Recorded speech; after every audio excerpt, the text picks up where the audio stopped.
Halo teman-teman, perkenalkan saya Cynthia Windy Nuraini. Di sini saya akan membahas salah satu bagian penting dari buku Elemen Nilai Agama dan Budi Pekerti PAUD. Saya mengambil salah satu dari bab buku tersebut, yaitu bab 3 tentang kegiatan yang terintegrasi. Bab ini sangat menarik saya bawakan karena menjelaskan bagaimana proses pembelajaran pada anak usia dini tidak dilakukan secara terpisah-pisah, tetapi dikemas dalam kegiatan yang menyenangkan, terutama melalui bermain. Melalui video ini, saya akan menjelaskan konsep utama, metode yang digunakan, serta pentingnya peran lingkungan dalam pembelajaran anak usia dini.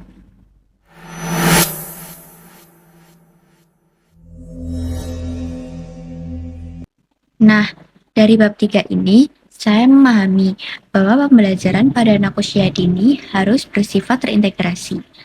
Artinya, dalam satu kegiatan, anak tidak hanya belajar satu hal saja, tetapi bisa belajar banyak aspek sekaligus, seperti nilai agama, sosial, emosional, dan juga kognitif.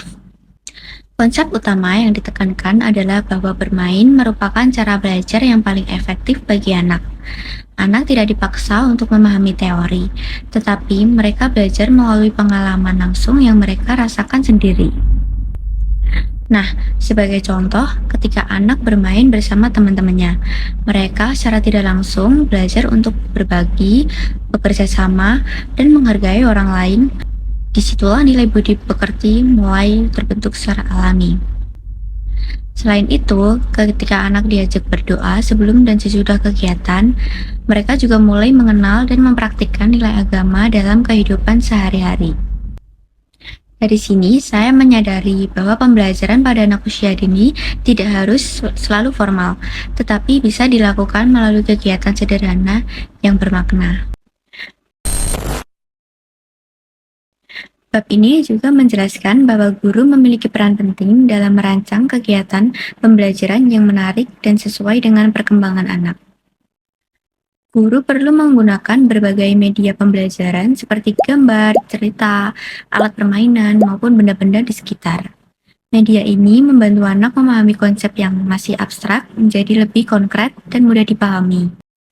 Selain media, metode pembelajaran juga sangat penting.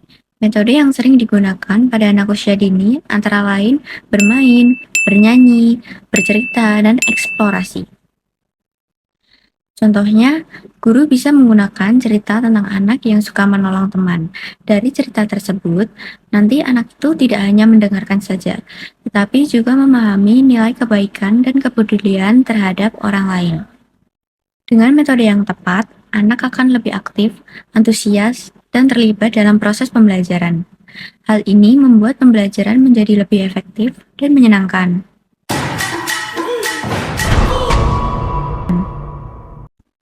Nah, selain peran guru tadi, bab 3 juga menekankan pentingnya keterlibatan keluarga dalam pembelajaran anak. Apa yang dipelajari anak di sekolah seharusnya didukung juga di rumah. Misalnya, jika di sekolah anak diajarkan untuk berkata sopan atau berbagi, maka di rumah orang tua juga perlu memberikan contoh yang sama. Kerjasama antara guru dan orang tua sangat penting agar nilai-nilai yang diajarkan dapat diterapkan secara konsisten. Dari sini, saya memahami bahwa pendidikan anak usia dini bukan hanya tanggung jawab sekolah, tetapi juga tanggung jawab bersama antara guru dan keluarga.